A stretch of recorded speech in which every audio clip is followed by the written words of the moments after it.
Hi, I'm Craig the geologist, and today I'm at Champion Mine Dump in the Upper Peninsula of Michigan. A gorgeous spot that is absolutely covered with specular hematite, one of the most beautiful minerals there are. When I introduce kids to it, I usually call it glitter rock. It's gorgeous stuff. Come check it out with me.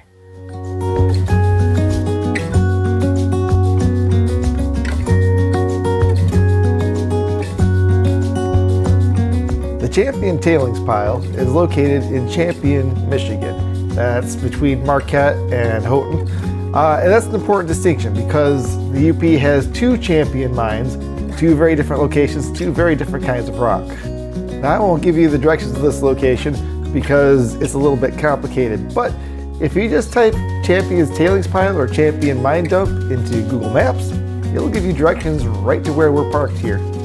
Now, unfortunately, the skies today were very, very gray, and that's because the new norm in Michigan, every summer, 2/3 of the summer, is just filled with Canadian wildfire smoke. Thank you, climate change. When you're out there, though, you're going to spend almost all your time looking down at very shiny, sparkly rocks, so it doesn't really bother you too much as long as you don't have respiratory problems. The first thing you'll notice as you come into the Champion tailings pile is the road. Now, I don't know if it's being captured here, and unfortunately, the new normal in Michigan due to climate change is that every summer Canada catches on fire and we get smoked out gray skies for 3 months. But if you're out here on a sunny day, this road sparkles the most brilliant silver. It's like driving down a river of silver. It's just absolutely amazing. It is composed entirely of crushed up specular hematite. And you know what? I just couldn't let that stand. I needed to show you guys what this place looked like in sunlight. So 2 weeks later, I returned when the Canadian wildfire smoke was gone. It was somebody else's problem at the time, and we had beautiful sunny skies. And this is what the road in looks like. It is just a glittering, sparkling sea of silver, river of silver, really.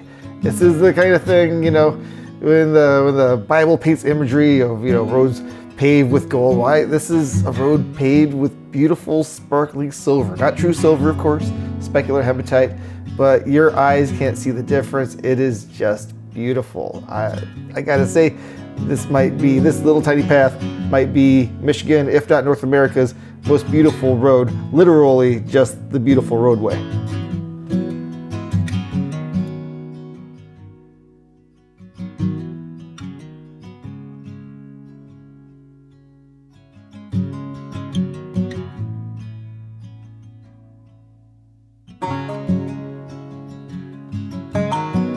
The beautiful road in leads to a small parking area.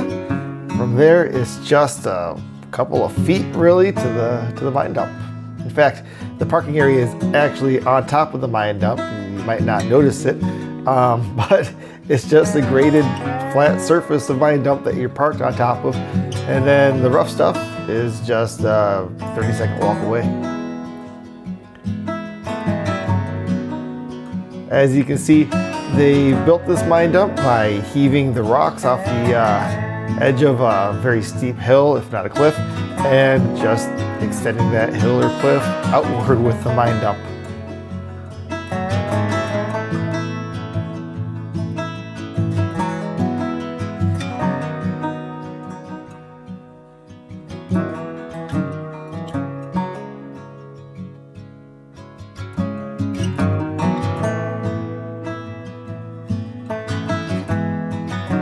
Now let's have a look at the rocks themselves.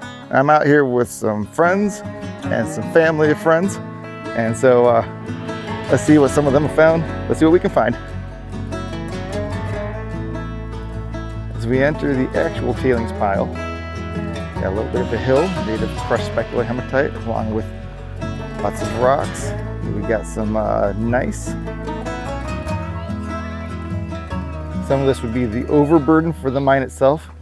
The mine would have been exploiting the specular hematite and probably really looking for the magnetite that's also mixed in. Very rich iron ore.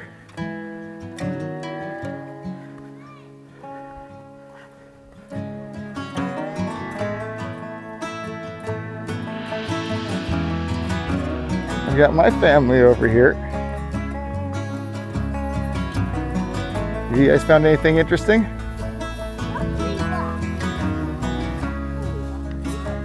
You found sparkle rocks. Yeah. Oh, that is very sparkly, yeah.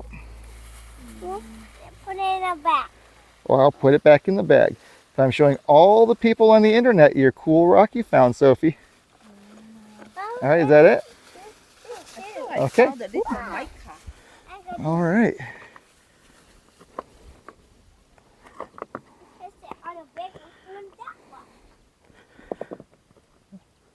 Little shiny hematites like that are out here all over.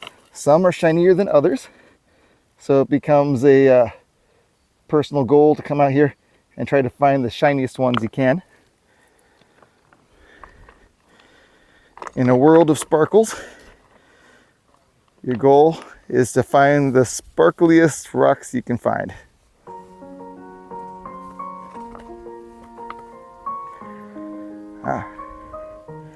Right here, this ugly rusty guy.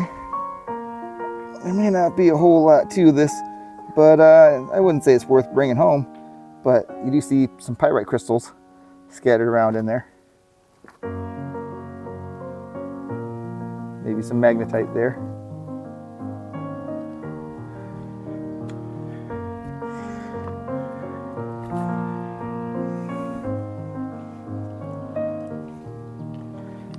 Well, this here is a very schisty piece. You can see all that layering in there.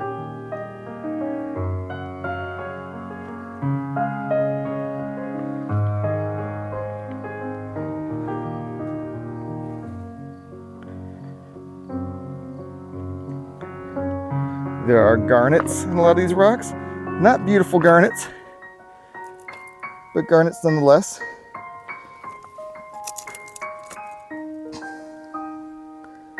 These are garnets or chloratized garnets. That is, they would have been garnets at one point if they're not garnets now. Nearby is an area famous for its black diamonds, is what they're called. And what they actually are chloratized garnets, huge garnets, fist-sized garnets that were metamorphosed and turned to worthless black chlorite. But they're still very interesting to look at.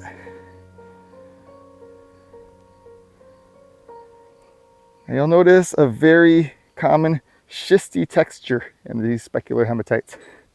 There's a very good reason for that.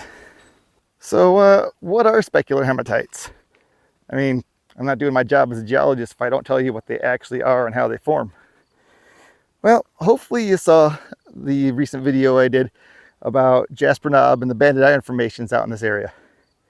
Well, those banded iron formations extend quite a bit. They go hundreds of miles, then they stop due to ancient rifting, and then they continue back up on the in the iron ranges of Minnesota. But here, there was some additional mountain building, and they got buried deeply and squished and squeezed, and they underwent metamorphism. Another word for specular hematite is ironstone schist. Schist is a metamorphic rock. If you don't already know that, you should be watching more of my channel.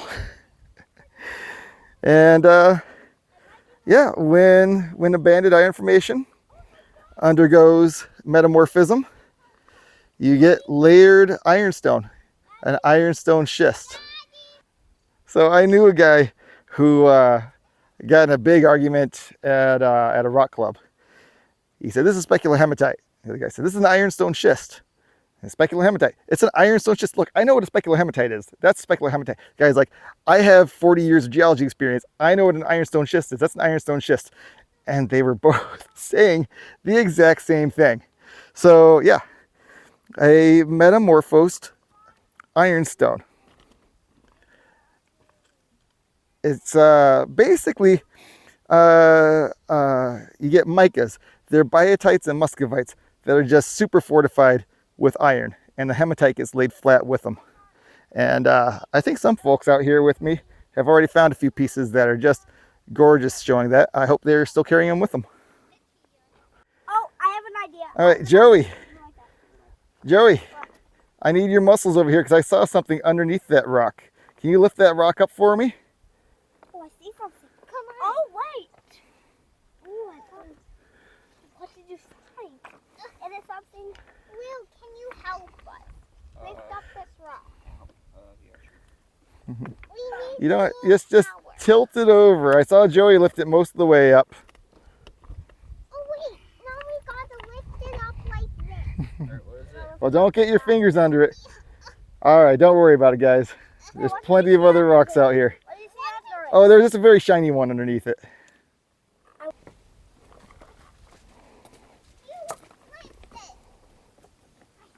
Look at that. You can see that layering in there. Absolutely beautiful. And kids, be careful. Don't get your foot caught underneath it. My goodness. I don't want anyone getting broken toes.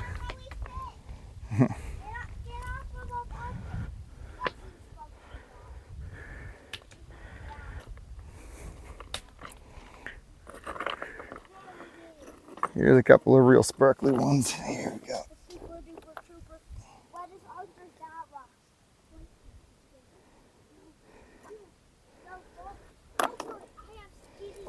Oh yeah. These are the ones that are great to collect and give to kids in your elementary school.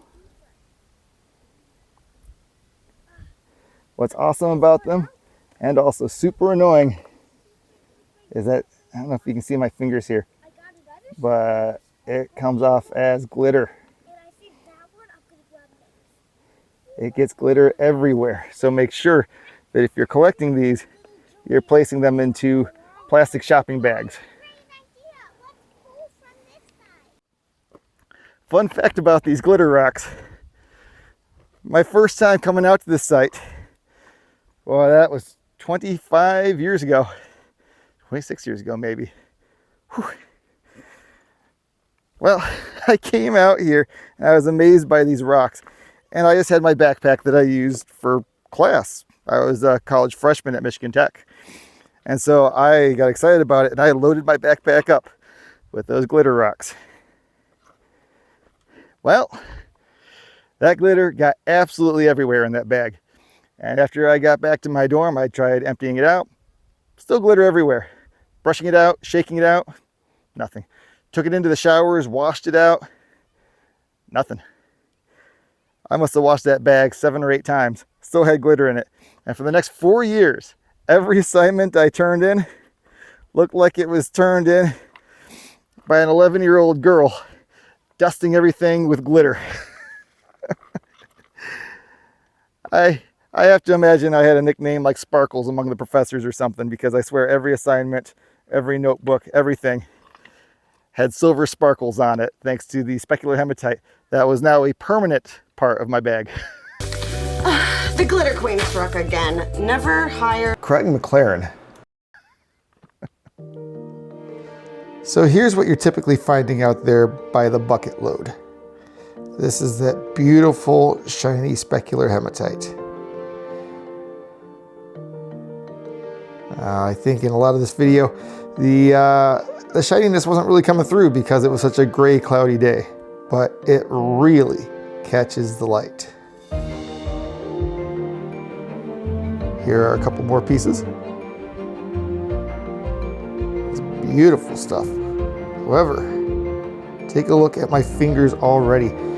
Just holding those couple of pieces, and it's done that to my fingers. So I always store these things in garbage bags, little plastic bags from the grocery store or something, because glitter will get on absolutely everything those rocks touch. Here's an interesting piece. It is mostly magnetite. It's been sitting out and collecting dust for a while, so you might find some unprofessional looking dust fuzzies on there. But you can still see some of the relic banding in there. You can see the layering, because it did start out as a banded iron formation before it was metamorphosed. So you're seeing those bands in there still. This is extremely heavy, and that's because it's mostly magnetite with quartz in between. Got a little bit of rust over here. Might be associated with some pyrite. I'm seeing some little gold flecks over here, so maybe some trace pyrite or marcasite on there that was corroding. And over here you're seeing broken magnetite crystals. Now this is an unusually good piece because it has a lot of, well, here you see a lot of biotite micas. It might just be highly fortified with iron. Might be more accurately called specular hematite, but there is some actual black biotite mica here for sure. You can see that's more metallic looking in here than this piece is here. It's all shiny, but the metallic ones have just a little bit of a different look, maybe a little iridescence to them.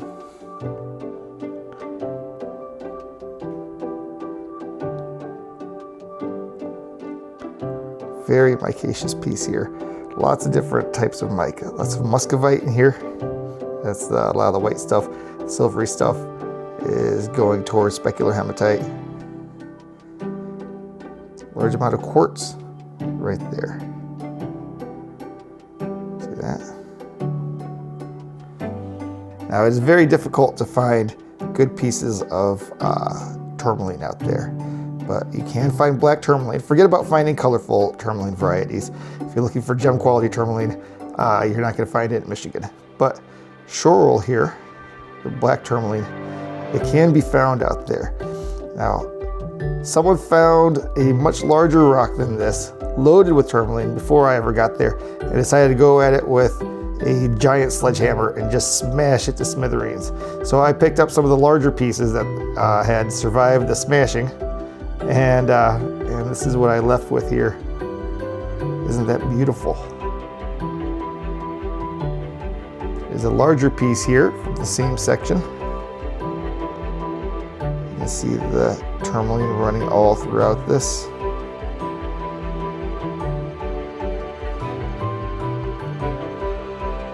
Tourmaline produces needle-like crystals, whereas most of the other things we see out here, you get blocky magnetite crystals and a whole bunch of varieties of mica. So anything that is black and needly, you know that's tourmaline. It's often associated with quartz. You can see it's not all necessarily within the quartz, but there is tourmalated quartz here. There's a section here that looks like it's independent of the quartz. If we come over here, oh wow. There's a lot of quartz here, and the tourmaline runs all throughout it. You see that the tourmaline starts at the edges and runs up through the quartz. This is what we call tourmalated quartz. That's just quartz with tourmaline running all throughout it. These pieces can be found out there, but it's rare to find a real nice piece like this. I've been out to that location maybe 25 times in my life, and I found this on like number 18, something like that. All right, over here I'm seeing some magnetite. The magnetite you can recognize visually without a magnet when you're in this area from its very dark but shiny look to it. And it tends to have a lumpy look like this because of the magnetite crystals that are visible in it. There's a piece right here. There's some more down here. Oh, these are also some of the heaviest rocks in the world. These are pretty much pure iron.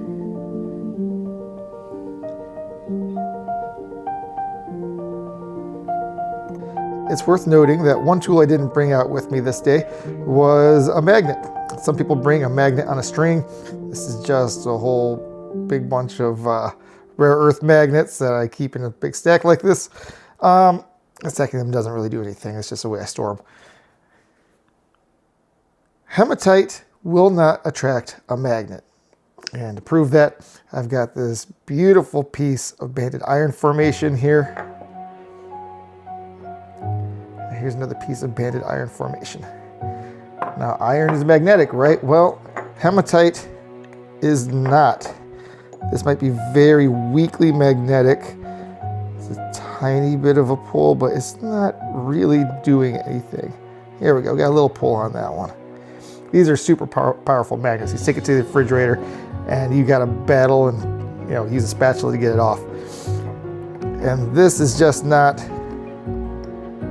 attractive at all, which might surprise a lot of you who say, hey, everything that's iron attracts a magnet. Well, hematite does not. Magnetite does, on the other hand. And so you can use this to look for magnetite. The specular hematite at Champion does not attract a magnet, but magnetite inside will. So what are these lumps in here? I was assuming that these lumps were magnetite. Well, let's check it. There's absolutely no attraction to a magnet. So this iron ore, not magnetic at all. It contains no appreciable magnetite. Now, here's some specular hematite that I would have assumed had no magnetite in it whatsoever.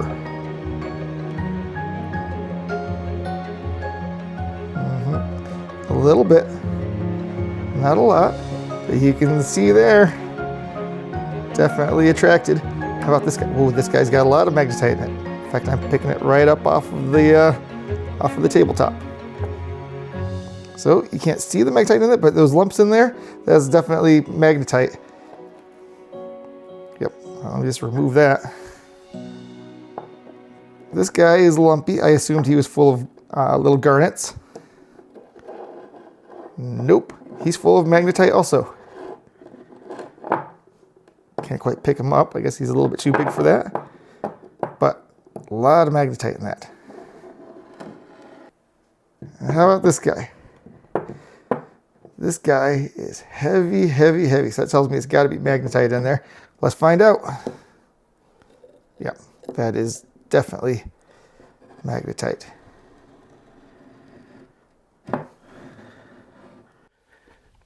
So, for many years, I was very poor.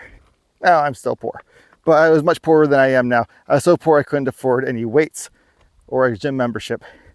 But as a geologist, what I did have were rocks. And so, I had a piece of magnetite, about twice this size. I don't know how much it weighed, but I'm guessing maybe 30, 40 pounds. And those were my weights. I would, here, 1, 2, hey, you know what? Why pay a lot of money for shaped iron to lift weights when you can get natural iron and do the same thing for free? That was what I figured. Whew.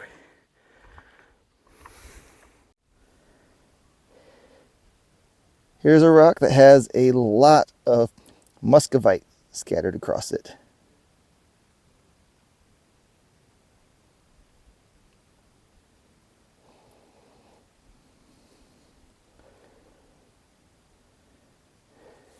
And what have we got here next to it? Oh, isn't that cool? That's all brecciated. It's all broken up in there. You can see those bands, the layering. It was all shattered during the metamorphism, whatever mountain building event happened out here to turn this ironstone into an ironstone schist. Shattered some of these rocks.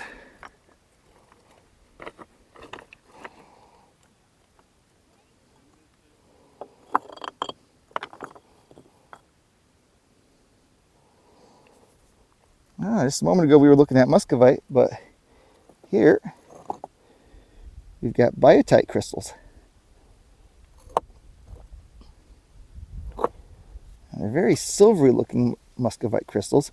Well, they do certainly have a black look to them, but they're kind of a silvery black. So it's bordering on specular hematite. It's definitely iron fortified muscovite. Sorry, iron fortified biotite.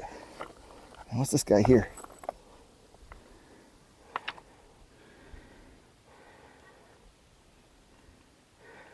We're just looking at a little bit of everything in this one, aren't we? Yeah, see, look at that real shiny black piece there. That's what I'm talking about with the micas that are so iron rich that you have to call them specular hematite.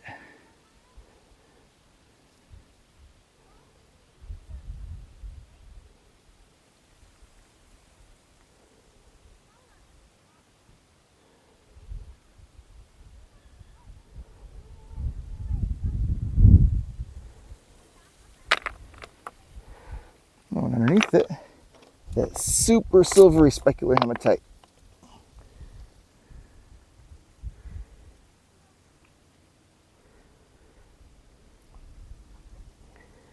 So on each trip to this site, you won't find everything there is to find out here. You're unlikely to come back with an amazing piece of pyrite and amazing tourmaline and fantastic magnetite and the best specular hematite. But you're going to leave here with something awesome every time. That's what I love about this place. And you never know which it's going to be until you get out here. Now, a lot of the time, you find specular hematites looking all lumpy. Well, that's because they've got garnets in them, or the chloratized remains of garnets, whatever we're going to call it. Garnets form within the rock during metamorphism, and they grow outward and push the surrounding material out. And so some of these pieces will look extremely wavy just because all the garnets underneath are pushing up those specular hematite crystals. This is Casey Fields. He's going to be joining me for a lot of this trip up here. And he just brought this thing over, which is kind of interesting looking. Now he was looking at the pyrite in here. There's a little bit of pyrite, but most of it is not pyrite.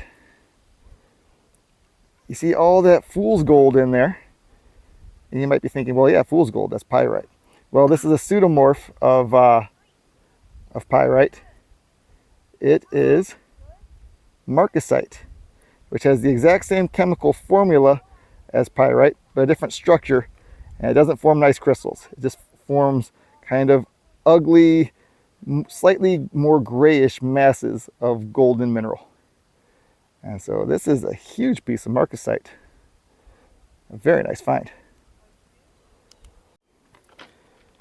Now this is a piece, and I don't know how well it's going to show up here because the lighting is so poor thanks to that Canadian smoke.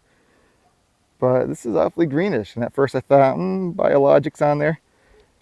And there's some rust, and some of that green on there is weathering surfaces. But this is a green mica in here. I'm not 100% certain whether it's chlorite. I do know you get some very fine-grained diopside out in this area. Not 100% sure what I got here. I think I got my piece I'm taking home. In the quartz there, you can get that in focus. I think there's a little bit of black tourmaline in there. Sometimes you can find huge pieces of black tourmaline. Usually, not very much. Casey just showed me this. This is a very nice piece of schist. This is not an ironstone schist. Here's a second piece of the same thing. Now, this is not an ironstone schist. It's very lightweight, very light colored. I would say it's mostly composed of muscovite and a little bit of chlorite, possibly a little talc based on the feel it has. But yeah, this is pure schist. Found a real piece of schist here, Casey.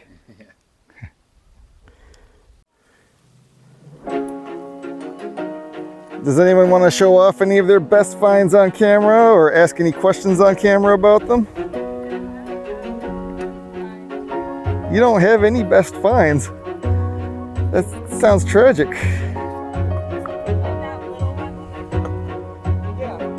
I mean, if it truly sucks, I won't put it online, but you know. Well, the banding on that's really nice. I just liked it. Yeah, no, that's a perfectly nice piece. I love the layering in that. That's beautiful. And Casey was noticing earlier that the layering is very discontinuous in these. They are what we call brecciated. They were just really broken up and shattered. Cool. Yeah. Oh, that's a nice piece. That's not something to be ashamed of. Okay, so mica, right? Yes, yes. But That's what are like the sheety? What's the black sheet looking? yeah. So these ironstone schists, these specular hematites, have a lot of muscovite in them. You also find a lot of biotite in them. But those micas also become fortified in the iron that was in these ironstones. And that's a big sheet of the specular hematite there. And so that's basically an iron mica you're seeing coming out right there. I was hoping to show everybody a piece of that. So thank you for thank you for bringing that out.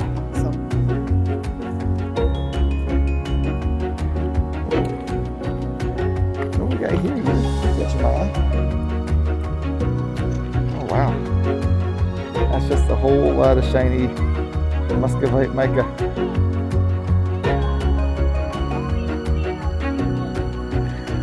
I really hope my microphone's catching the conversation in the background. I love rock hounding with kids. And of course, mine dumps like this are also used as garbage dumps by the locals, so there's all sorts of hazardous materials to be found out here. Daddy, we found part of a broken shoe. Oh my goodness. All right, kids. Show me what you discovered over here. Probably a broken house because there's a ripped blanket. Yeah, well, you're on top of a sofa for sure. And a bunch of plywood. Probably a sofa. I think that might be part of his sword. Can you do me a favor and not get tetanus while you're over there? Don't pick anything up that's got nails or anything in it, all right? It was. I'll be extra cautious. All right, good, good, good. Also, I saw the broken door. Okay.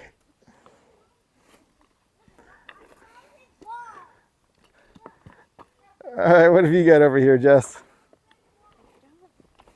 Yeah, but it looks neat. Let's see here. Oh, that's so shiny. So yeah, that's some beautiful specular hematite on there. And then you got some muscovite mica. And you got some quartz there. There might be a tiny bit of tourmaline in there as well. Very nice. Jen, is that what you're looking for? So of course, when you're up here, there's all the material at the top. Then there's a lot of stuff that doesn't get picked over as much on the sides. However, if you're tempted to go down the sides of one of these tailings piles, please be extraordinarily cautious. I'm actually 30% mountain goat, so I can walk down these things pretty easily. But it is so easy to slip and fall. And funny thing, when you slide down a slope of jagged ironstone boulders, your legs don't look pretty afterwards.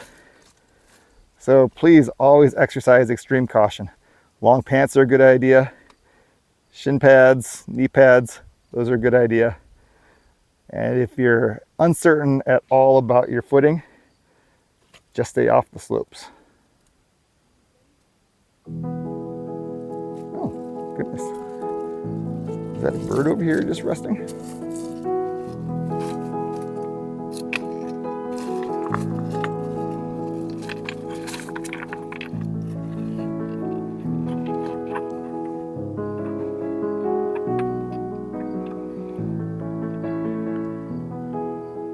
Why are you so chill with me being here? Or do you think you're camouflage? If I keep walking past you, will you stay still?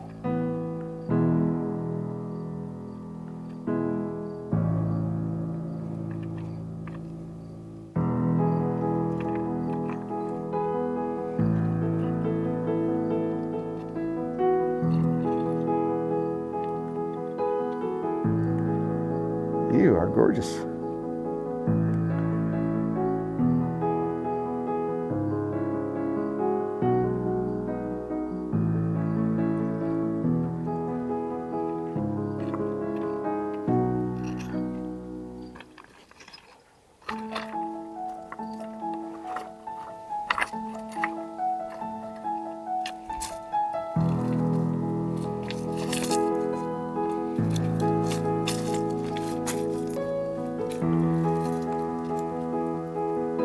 Take a look at the brecciation on that beauty.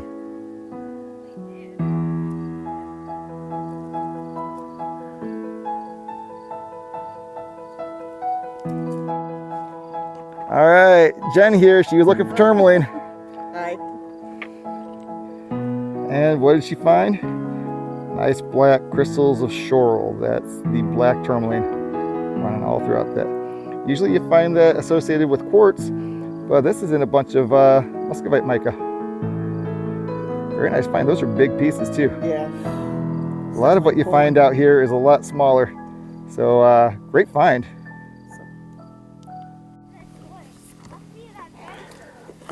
That's a beautiful schisty piece here.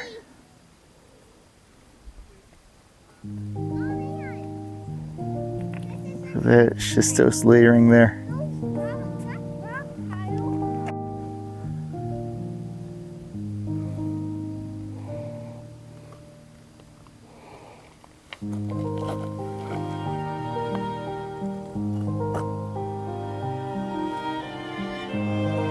That's that kind of bubbly texture you get on some of these as the garnets push up the specular hematite micas.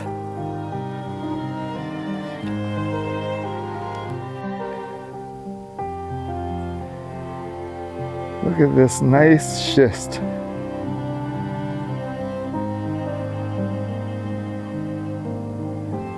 The layering in that is fantastic.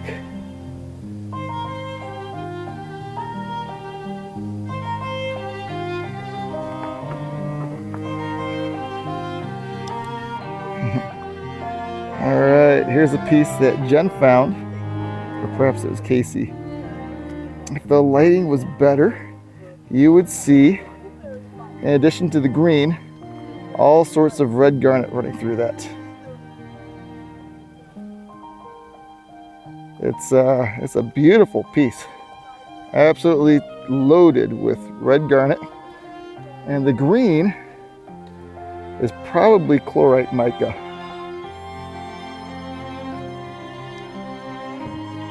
Here's another piece that Jen found.